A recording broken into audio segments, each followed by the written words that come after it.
देश की सर्वोच्च अदालत यानी सुप्रीम कोर्ट की तरफ से दिए गए SC/ST वाले फैसले पर अब संविधान के निर्माता BR अम्बेडकर के पोते और वंचित बहुजन अघाड़ी यानी VBA के अध्यक्ष प्रकाश अम्बेडकर ने रिएक्ट किया है। सुप्रीम कोर्ट की 7 जजों की संविधान पीठ के इस फैसले की आलोचना करते हुए उन्होंने कहा कि ये फैसला संविधान की मूल भावना के खिलाफ है।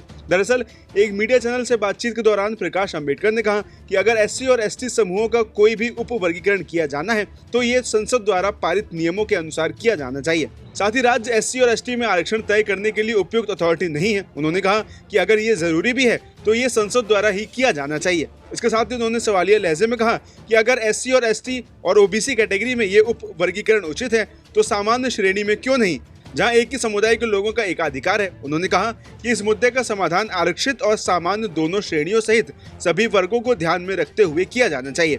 वहीं आपको बताते चलें कि 7 जजों की संविधान पीठ ने अनुसूचित जाति और अनुसूचित जनजाति के तहत कोटे के अंदर कोटा देने की अनुमति दे दी है और कहा है कि राज्यों के पास इन कैटेगरी की वंचित जातियों के उत्थान के लिए SC और ST में क्लासिफाई करने की शक्तियां हैं।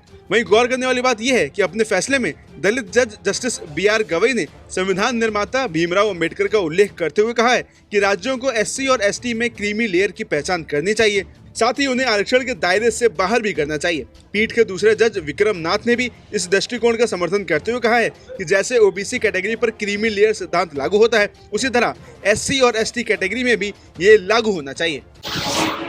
नमस्कार, मैं हूं मानक गुप्ता।